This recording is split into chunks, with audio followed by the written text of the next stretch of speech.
Bonjour à toutes et à tous, ravi de vous retrouver sur le plateau d'APE, votre rendez-vous hebdomadaire sur l'environnement. Aborder le sujet de l'urbanisation à Mayotte sans parler des bangas en tôle, c'est un pari osé. On a tenté de le relever avec toutes les équipes d'APE. Pourquoi? Eh bien parce que construire sans permis, ou tout simplement agrandir sa maison sans permis, ça peut avoir un enjeu sérieux sur l'environnement. Est-ce qu'on peut remédier à ça? Oui, c'est possible. En tout cas, moi, j'y crois. Tout de suite, le sommaire de cette émission.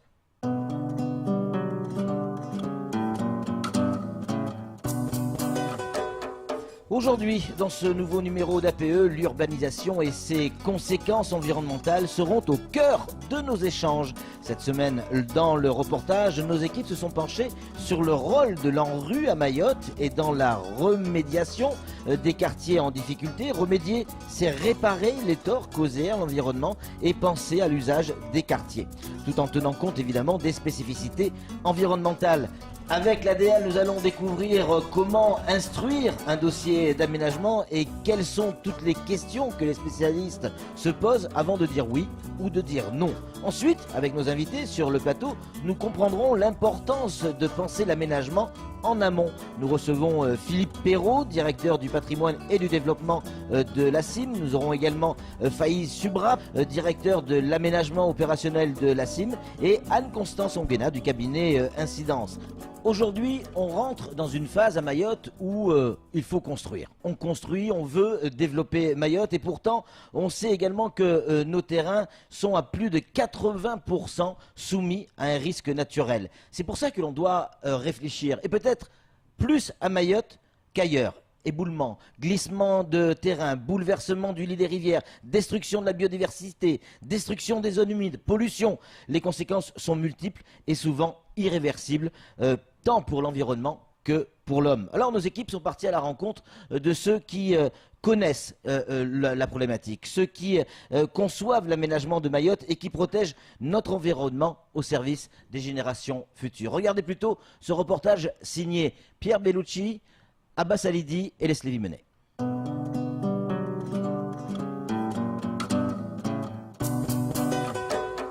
Pour l'architecte franco-suisse Le Corbusier, les matériaux de l'urbanisme sont le soleil, les arbres, le ciel, l'acier, le ciment, dans cet ordre hiérarchique et indissolublement. En clair, en matière d'urbanisation, les éléments naturels doivent primer sur tous les autres. À Mayotte, il n'y a jamais vraiment eu de plan d'aménagement et l'anarchie s'est donc peu à peu installée aux quatre coins de l'île. À ce titre, dans votre quartier, y a-t-il plus d'habitats en dur ou en tôle? J'habite à la Brousse et là-bas où j'habite, il y a des maisons en tôle et il y a des maisons en briques. Plus en dur quand même. Là où on est actuellement, c'est plus de maisons dures. En dur. Moi, j'habite dans un village, dans la commune de Dembéni. Il y a des maisons en ville et il y a aussi des maisons en tôle. J'ai des maisons en dur autour de chez moi, mais au fond de mon jardin, j'ai 4 bangas. Là où je suis, dans mon quartier, je dirais que c'est 50-50. Problème, l'urbanisation incontrôlée impacte sur le cadre de vie et la santé humaine.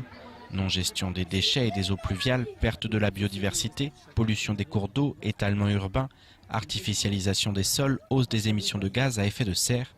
Il devient urgent de contrôler les constructions. Les continuités écologiques, elles sont définies au travers de ce qu'on appelle la trame verte et bleue. Alors la trame verte et bleue, c'est un réseau de continuité écologique aquatique et terrestre qui est composé des réservoirs de biodiversité et des corridors écologiques. Cette trame verte et bleue est déclinée localement par les communes et les intercommunalités à travers les plans locaux d'urbanisme. Ces derniers réglementent l'utilisation des sols, définissent des règles de construction ou d'aménagement et déterminent les emplacements réservés aux espaces publics. Au sein du chef-lieu, de grands projets ont ainsi été lancés ces dernières années. Mamoudzou, en 5 ans, a gagné une commune, 14 000 habitants en 5 ans, 57 000 habitants, 71 000 habitants. Donc on ne peut plus raisonner aujourd'hui dans le domaine de l'aménagement urbain comme on raisonnait hier. Donc il faut des schémas, il faut des plans, il faut une stratégie, il faut avoir une vision. Donc nous avons cette vision-là. Donc elle a commencé avec Mgomani, il y a le NPRU de Kawini, il y a la ZAC effectivement de Hamaha, et puis bientôt la ZAC de Loujani va être relancée. Il y a Tsunzu qui a un fort potentiel de foncier, Passamainti et Vaïbé aussi. Dans un contexte de raréfaction du foncier, il n'est pas simple de répondre aux besoins d'une population croissante tout en préservant l'environnement. Le projet Caribus tente néanmoins de le faire. La ville capitale de demain doit être bâtie dans une certaine harmonie, dans une certaine cohérence, avec une connexion entre le sud et le nord. Donc il y a un projet de transport, mais qui intègre la dimension d'aménagement urbain, qui est nécessaire ici, en tout cas un aménagement urbain moderne, mais aussi la dimension de l'économie, la dimension de l'attractivité du territoire communal, demain intercommunal, la dimension donc de l'emploi, mais aussi la dimension environnementale. Préserver le cadre de vie et le patrimoine mahorais en engageant une politique d'équilibre du territoire et de préservation des espaces naturels. Voilà le défi à relever pour que l'île se développe en harmonie avec ses richesses naturelles.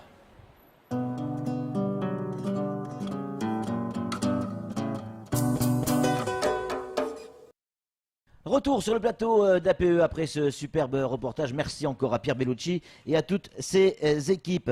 On va représenter ou présenter plutôt les personnes qui nous ont fait l'honneur de venir sur ce plateau. À commencer par Faïz Subra qui est directeur de l'aménagement à la CIM. Faïz, bonjour.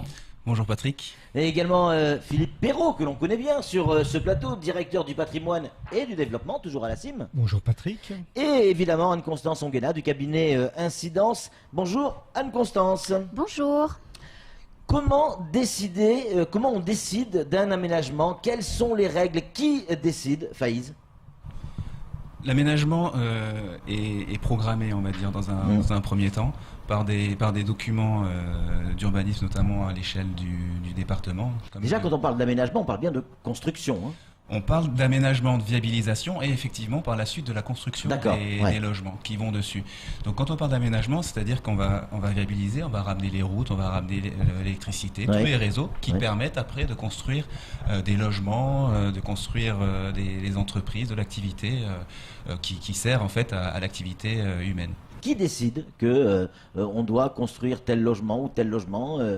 Comment la décision intervient en fait? Nous avons des documents de programmation déjà à l'échelle de l'île, à l'échelle départementale. Aujourd'hui, celui qui est actuellement en vigueur, c'est le PADD de Mayotte, qui doit être remplacé par le schéma d'aménagement régional, le SAR. Et donc, à partir d'éléments de démographie, d'éléments d'économie, on essaie de prévoir à plusieurs années ce que sera l'île. Ce que sera l'île. Donc, c'est-à-dire c'est une projection. On se projette dans l'avenir et on imagine. On imagine ce que sera en tenant compte de tous les problèmes qu'on a. Tout à fait. On doit réparer et on doit également prévoir pour que tout le monde puisse vivre justement aussi en cohérence avec l'environnement. Forcément.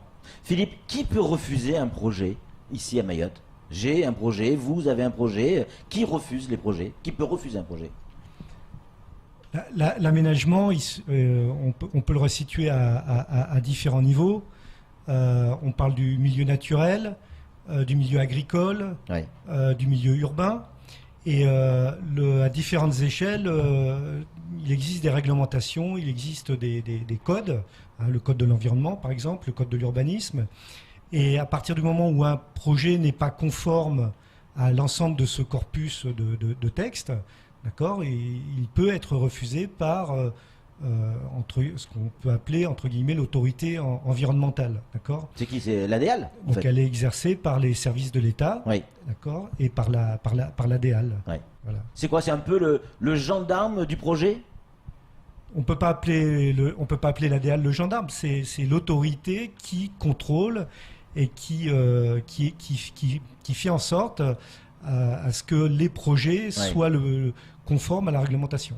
Faïz, alors on a compris pour l'ADEAL, mais qui décide de la politique d'aménagement? Parce que vous dites, on réfléchit, on se projette et on imagine.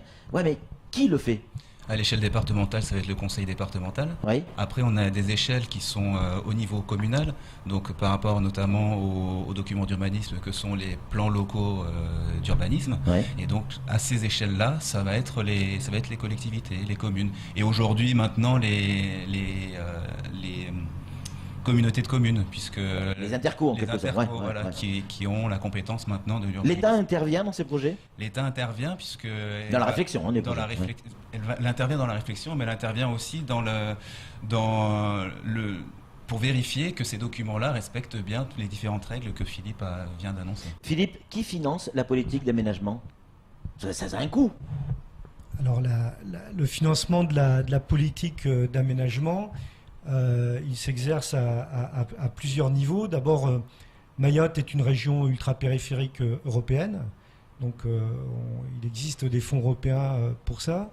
Il y a le budget des collectivités, donc c'est depuis récemment, depuis 2 ans, c'est l'impôt. D'accord, les impôts locaux, qui doivent servir à alimenter des budgets d'investissement au niveau des collectivités, des intercommunalités. Et puis, bien sûr, donc le conseil départemental, dans le cadre d'un document cadre, un contrat de plan, et puis les services de l'État qui viennent aussi dans le cadre de plusieurs mesures et actions et dispositifs financer l'aménagement et l'urbanisation à Mayotte. Ok, le décor est planté, on sait de quoi on parle. Anne-Constance, quelles sont les conséquences d'une construction sans permis, en dehors des règles ? Alors, il peut ne pas y avoir de conséquences, mais il peut aussi y avoir des conséquences sur l'être humain. Hein. Si la maison est construite sur une zone à risque naturel et que ce risque s'exerce, la maison peut être détruite avec les conséquences qu'on imagine sur la vie humaine. Et puis, beaucoup aussi de conséquences environnementales, puisque quand on ne réfléchit pas à l'aménagement en amont, on parle de bouleversement de lit des rivières, de pollution qui n'était pas prévue au départ et de destruction de la biodiversité. Donc, ces espèces endémiques, spécifiques à Mayotte, qu'on détruit de manière définitive. Faïz, ces quartiers défavorisés que l'on connaît, qu'on appelle ces fameux bangas en tôle, est-ce qu'ils contribuent à la modification de notre écosystème ? Évidemment, elle modifie. Comment ? Mais on va construire des bangas sur des terrains qui sont naturels, sans aucune réflexion. Oui.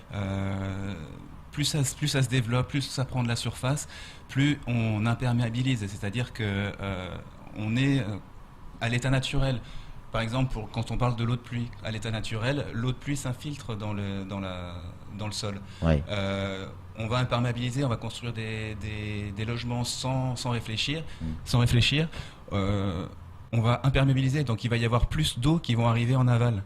Donc on va aggraver des situations, notamment par rapport à l'environnement, par rapport à l'inondation et à l'écoulement des eaux.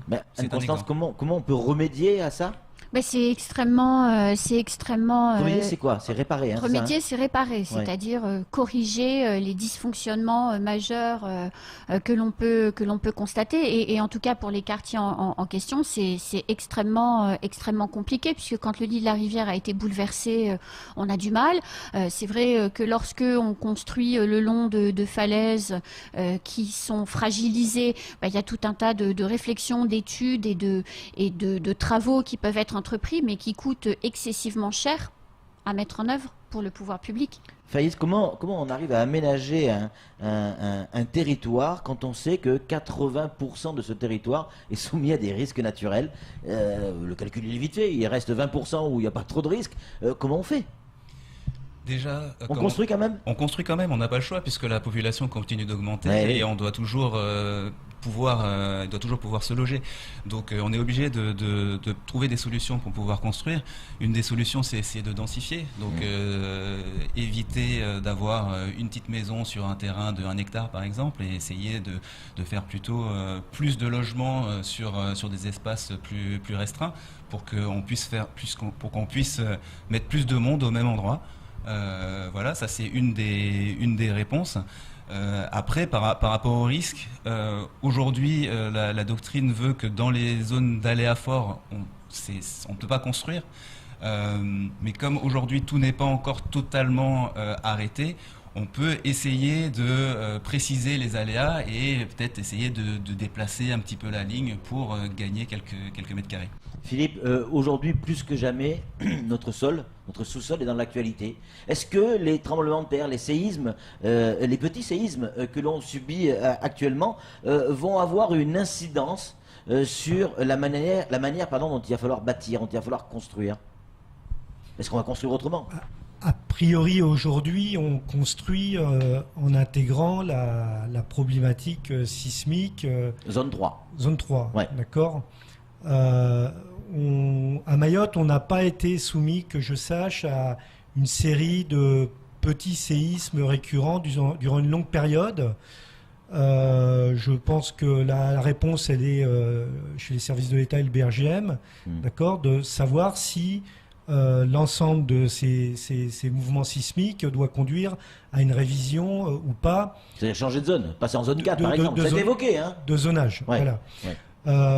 Par contre, ce qu'on va pouvoir mesurer, c'est, en souhaitant que ça s'arrête rapidement maintenant, c'est quelles ont été les conséquences de ces multiples séismes à répétition sur le patrimoine bâti et sur, parce qu'il y a des fissurations qui ne sont pas préjudiciables à la tenue de la structure du bâtiment et à son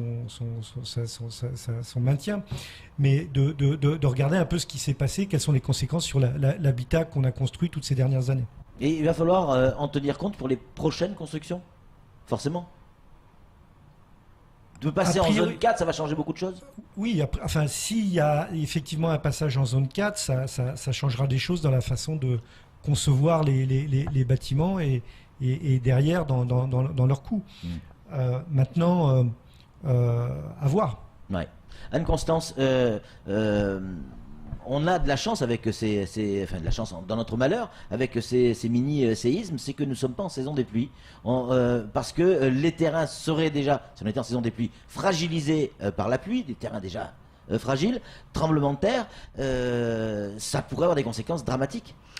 Sur la vie humaine, là en l'occurrence en termes de risque, c'est sur la vie humaine. Et d'ailleurs, quelques-uns de ces tremblements de terre ce week-end ont occasionné des débuts de chutes de pierres qui se sont décrochées de falaises. Ouais. Et ces pierres sont issues de falaises déjà endommagées ou fragilisées par des constructions illégales ou bien par un mauvais entretien. Donc forcément, les conséquences sont importantes. Pourtant, Faïz, Philippe, Anne-Constance, on le dit, on le sait, les gens le savent, que construire n'importe où, ça peut être dangereux.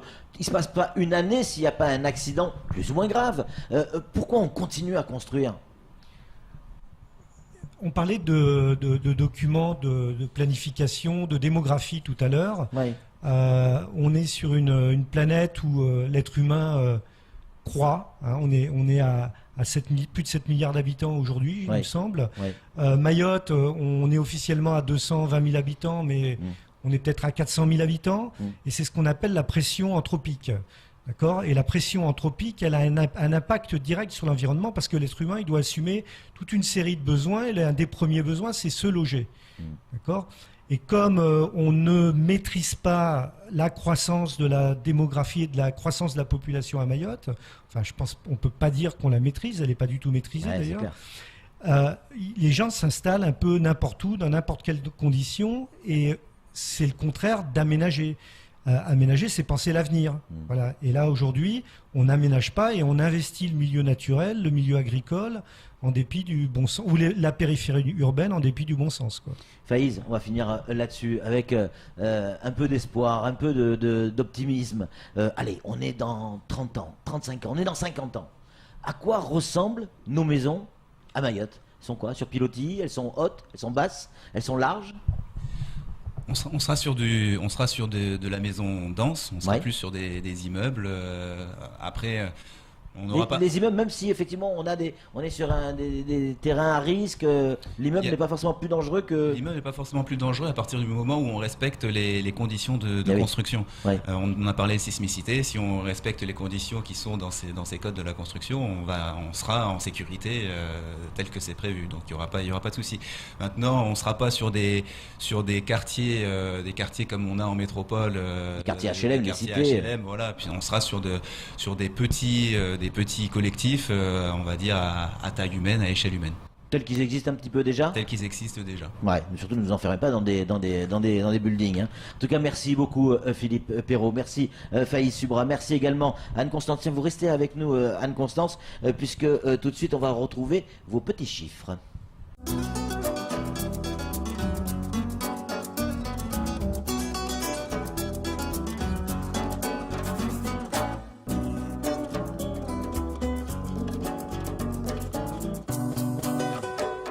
Anne-Constance, les petits chiffres, on adore ça, cette petite chronique. On a Faïz et Philippe qui sont restés avec nous en plateau. Près de 40% des logements à Mayotte seraient des cases en tôle. Ça paraît énorme, ces chiffres. Oui, c'est un chiffre qui est important et qui est le résultat d'une enquête menée par l'INSEE et la DEAL sur les conditions de logement. Et au-delà de ces 40% de cases en tôle, il faut se dire qu'un tiers des logements n'a pas encore aujourd'hui l'eau courante et 2 tiers n'ont pas le confort dit de base, à savoir des sanitaires, une cuisine dans l'habitation, etc., etc. Pour lutter contre la ou les pollutions, incontestablement, l'assainissement est crucial. Clairement. Oui. Combien il faudra investir à Mayotte pour que ce soit aux normes et qu'on puisse fonctionner comme dans n'importe quel autre département français? Il y aurait besoin de 530 millions d'euros pour... Attendez, il doit me rester quelques petits trucs dans la poche là, mais peut-être pas assez là. Oh, merci de les mettre de côté, il y en a besoin. 530 millions d'euros. 530 millions d'euros, alors c'est énorme hein, pour ce... Parce qu'on dit 530, pourquoi pas 312 milliards, hein, mais 530 millions d'euros, quand le programme opérationnel, le premier programme opérationnel de Mayotte apporte au territoire 340 millions d'euros, vous voyez l'ampleur du travail, le tour de table financier énorme qu'il faut faire pour arriver à chaque fois à financer des travaux d'infrastructure pourtant essentiels. Logement social, Faïs en parlait tout à l'heure. Combien de foyers sont éligibles à ce logement social justement à Mayotte? Alors 80% des foyers sont éligibles au logement social en Outre-mer et à Mayotte en particulier. Et si on compare avec la métropole, parce que c'est toujours intéressant d'avoir des points de comparaison, 66% des logements, des foyers sont éligibles au logement social en métropole. Et donc pour pallier en fait cette difficulté, les pouvoirs publics ont décidé en 2016 de lancer une vaste opération de construction de logements à hauteur de 200 logements sociaux par an et de monter dès 2017 ces unités à 300. Et l'objectif étant à terme, en rythme de croisière, de financer la construction de 500 logements sociaux par an à Mayotte pour tenter de répondre aux besoins énormes de la population. Juste encore une dernière petite question, parce qu'après je vais donner la parole aussi à Philippe. C'est quoi un risque naturel? Parce Faïs en a parlé tout à l'heure, mais c'est quoi un risque naturel? Mais c'est bien de le repréciser, parce qu'on le dit, mais on ne le sait pas forcément. Les risques naturels, c'est l'inondation, qui est quand même ici le risque majeur. Hein. C'est l'inondation, c'est le mouvement de terrain, donc les éboulements. C'est aussi le risque cyclonique, c'est le risque sismique. Et c'est aussi le risque de feu dont on parle très peu, mais on a beaucoup de forêts. Et le risque de feu est un risque naturel que l'on prend en compte également dans les programmes d'aménagement ici à Mayotte. Même si parfois le feu n'est pas forcément, il n'arrive pas tout seul, hein, parfois. Le plus souvent. Philippe, pour conclure, j'aimerais vous laisser la phrase de fin. Alors, l'impact de l'être humain sur l'environnement à travers la ville, et par rapport à ce qu'a évoqué Faïs sur la densification urbaine, qui dit densité urbaine dit limiter les impacts à l'environnement. C'est-à-dire qu'au mieux on organisera la densité, au mieux on pourra concentrer la population, au mieux on pourra trouver des solutions pour avoir moins d'impact sur l'environnement. Et la solution, c'est de construire en hauteur, alors? Alors, quand on parle de... C'est en partie de construire en hauteur. Et ce qu'on voit aujourd'hui émerger comme mouvement par rapport à l'urbanisation, c'est le retour de la nature, le retour de l'agriculture dans la ville. Aujourd'hui, on a des projets qui sont dénommés agri-urbains. Les abeilles de la région parisienne qui butinent les fleurs... de la ville sont en meilleure santé parce que moins atteintes par les pesticides que dans leur milieu naturel et agricole et produisent de l'excellent miel. On trouve des projets aux Pays-Bas où on produit de l'alimentation dans la ville. D'accord ? Et donc cet avenir de densification, il est aussi dans le retour, enfin dans la conception d'un environnement beaucoup plus vert, quoi. Voilà. Merci beaucoup. Mais je vous écoute parce que en vous écoutant, c'est vrai, Faïs, on se projette et on imagine. Alors j'imagine bien effectivement vivre peut-être dans un appartement et autour des champs de maïs, des champs de manioc, des champs de quoi, de bananiers. Pourquoi pas? Pourquoi pas? Ben oui, pourquoi pas. En tout cas, merci beaucoup d'avoir été clair, mais aussi visionnaire en quelque sorte, de nous avoir expliqué à quoi peut ressembler Mayotte. Merci Philippe Hérault, merci Faïs Subra, merci également à Anne-Constance, merci à vous qui êtes de plus en plus nombreux à nous regarder sur cette émission, enfin pour cette émission APE. Nous on se retrouve évidemment la semaine prochaine, hein, ça sera à coup sûr sur la même chaîne, à peu près à la même heure, avec d'autres invités et d'autres thèmes. D'ici là, soyez prudents. Salut.